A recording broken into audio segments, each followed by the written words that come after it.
પન્નાની રસોઈમાં તમારું સ્વાગત છે ફ્રેન્ડ્સ। તો ઝરમર બહાર વરસાદ પડતો હોય અને રસોડામાં ગરમા ગરમ ભજીયા અને ગરમા ગરમ ચા બને તો કેટલી મજા પડે। તો આજે આપણે બનાવવાના છીએ ડુંગળી ભજીયા કે કાંદા ભજીયા। તો આજે આપણે ડુંગળીના ભજીયા બનાવવાના છે, જે તમે કુંભણિયા ભજીયા પણ કહી શકો।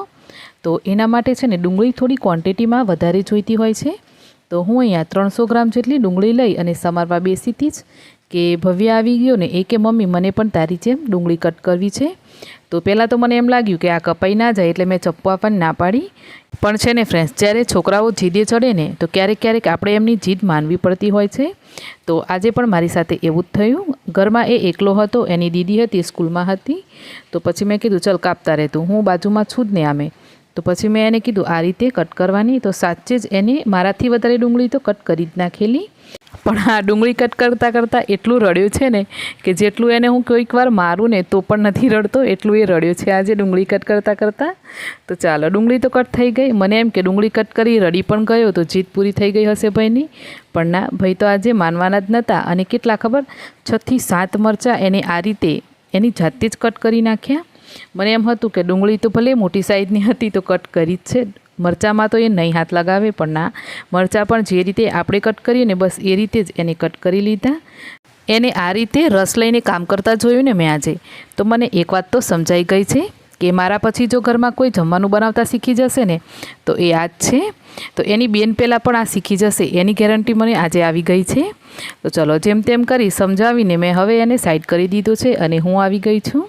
તો જો મરચાં તો એને ઓલરેડી 6-7 કાપી જ લીધા છે। મોળા મરચાં છે એટલે થોડા ક્વોન્ટિટીમાં વધારે કટ કરવા દીધા। ત્યાર પછી મેં લીધા છે 6-7 મીઠા લીમડાના પાન। ફ્રેશ મીઠા લીમડાના પાન હોય ને તો આ ભજીયામાં સારા લાગે છે, તો મેં લીધા છે, હોય તો લેજો, નહીં તો ધાણાની ક્વોન્ટિટી થોડી વધારે લઈ શકાય। અને હવે થોડા ધાણા પણ કટ કરી લઈએ। તો ધાણા ક્વોન્ટિટીમાં પણ ઓછા છે અને બસ સુકાવાની તૈયારીમાં જ છે। તો આજે આપણે છેલ્લા એને ભજીયામાં વાપરી લેશું। તો ચાલો, અહીંયા આપણી બધી જ વસ્તુ ભજીયા માટે કટિંગ થઈ ગઈ છે। છેલ્લે આપણે લીંબુ પણ કટ કરી લઈએ। આજે ભજીયામાં હું 4 આ રીતે પાત્રાના પાન પણ લઈશ, હોય તો લેવાના, નહીં તો સ્કીપ કરી શકાય। આજે હું મમ્મીની મદદ કરું છું। देखो ये हमने ही काटा है। क्या कापे? नींबू कापे। લીંબુ કટ થઈ ગયું, ये आसू कट करो। दाना काटे તો ખાલી એવા પાત્રાના પાનને નસો કાઢી નાખી છે। પાન બરાબર ધોઈ લીધા અને હવે પહેલાં તો રફલી હાથથી તોડી લેવાના થોડા, અને એકદમ એને પણ આપણે જે રીતે ધાણા ઝીણા સમારીએ ને એ રીતે પાન પણ આપણે લાંબા અને એકદમ પતલા સમારી લેશું। તો પાત્રાના પાન હોય ને તો જરૂરથી ભજીયામાં વાપરજો, તો બહુ ટેસ્ટ સારો આવશે એનો। તો ચાલો, અહીંયા આપણું ભજીયા માટે બધી જ વસ્તુ કટિંગ થઈ ગઈ છે। તો હવે આપણે મસાલો કરી લઈએ। ડુંગળીમાં મસાલો કરતાં પહેલાં આપણે હાથથી બરાબર ડુંગળીને થોડી મસળી લેવાની, એટલે જેટલું પણ ડુંગળીમાં એક્સ્ટ્રા પાણી હશે ને એ રિલીઝ થઈ જશે। હવે સમારેલા લીલા મરચાં, મીઠા લીમડાના પાન, ધાણા અને પાત્રાના પાન, આ બધી જ વસ્તુ આપણે આની અંદર એડ કરી દેવાની છે। તો તમે ધ્યાન આપ્યું હશે ફ્રેન્ડ્સ કે અત્યારે આપણે બેસન નથી લીધું।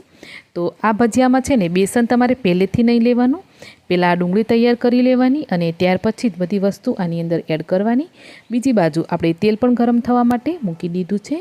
તો હવે ટેસ્ટ પ્રમાણે આપણે મીઠું એડ કરી દઈશું। ત્યાર પછી 1 ચમચી મેં મરચાં અને આદુની પેસ્ટ લીધી છે।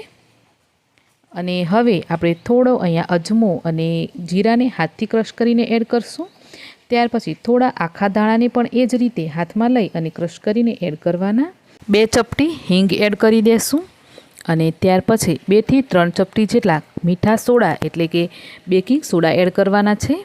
એનાથી ભજીયા સરસ ફૂલશે અને એકદમ સ્પોન્જી ભજીયા તૈયાર થશે। તો આ રીતે બધા જ મસાલા કરી લેવાના અને ત્યાર પછી આમાં આપણે ઉપરથી બેસન એડ કરવાનું છે। તો ડુંગળીના ભજીયા કે કુંભણિયા ભજીયાની અંદર બેસનની ક્વોન્ટિટી બહુ ઓછા પ્રમાણમાં રહેતી હોય છે। તો 2 ચમચા બેસન એડ કર્યું, મિક્સ કરી જોયું તો એમ લાગ્યું કે વાસણ થોડું નાનું પડ્યું, તો આપણે બીજા વાસણમાં ટ્રાન્સફર કરી લીધું બધી વસ્તુ। અને હવે ફરીથી આપણે થોડું કરી બેસન એડ કરતા જઈ અને બેટર બનાવવાનું છે। તો હા ફ્રેન્ડ્સ, આમાં છે ને ડુંગળીની ક્વોન્ટિટી વધારે રાખવાની અને બેસન છે ને જરૂરિયાત મુજબ બાઇન્ડિંગ માટે જ લેવાનું. તો જેમ જરૂર લાગે ને એમ તમારે બેસન લેવાનું અને આ બેટર બનાવીને તૈયાર કરવાનું છે.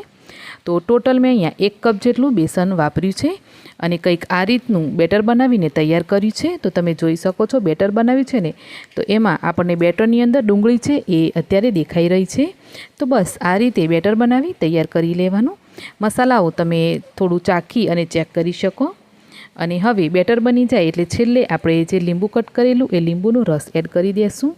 તો આટલા બેટરની અંદર મેં 1 આખા લીંબુનો રસ એડ કર્યો છે. અને હવે આપણે લીંબુ એડ કર્યા પછી 2 ચમચી ખાંડ એડ કરીશું. તો જે ભજીયાનો ટેસ્ટ આવશે ને એકદમ ખટ્ટો મીઠો અને બહુ જ ટેસ્ટી લાગશે ભજીયા. જ્યારે ભજીયા બનાવવાની તૈયારી કરી દીધી છે તો છેલ્લે આપણે 2 ચમચી આમાં ગરમા ગરમ તેલ એડ કરી દેવાનું અને તેલ એડ કરી અને બધું જ ફરીથી એકવાર મિક્સ કરી લેવાનું. તો અત્યારે આપણું ભજીયા બનાવવા માટે પરફેક્ટ બેટર તૈયાર છે અને બેટરની કન્સિસ્ટન્સી કંઈક આ રીતની છે ફ્રેન્ડ્સ. તો ચાલો, સરસ એવું આપણું બેટર તૈયાર છે. તો હવે આપણે ભજીયા બનાવી લઈએ.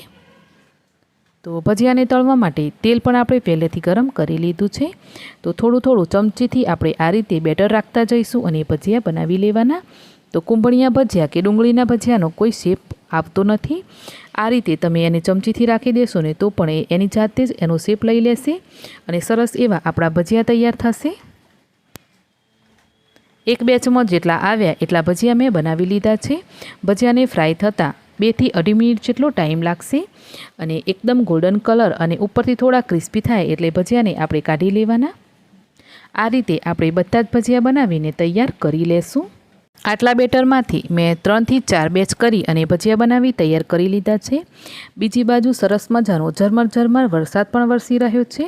રસોડામાં ગરમા ગરમ કુંભળિયા ભજીયા અને ગરમા ગરમ ચા પણ તૈયાર છે. તો આજે તો ભાઈ વરસાદમાં આપણને ભજીયા ખાવાની બહુ જ મજા પડવાની છે. તો તમે પણ આ રીતે કુંભળિયા ભજીયા વરસાદની સિઝનમાં બનાવીને જરૂરથી ટ્રાય કરજો. અને જે રીતે મેં બનાવ્યા ને એ રીતે બનાવશો ને ફ્રેન્ડ્સ તો તમે આ ભજીયા ખાતા રહી જાઓ ને એવા બનવાના છે. તો ચાલો પછી હમણાં જ જાઓ રસોડામાં અને આ ભજીયા બનાવીને જરૂરથી ટ્રાય કરો.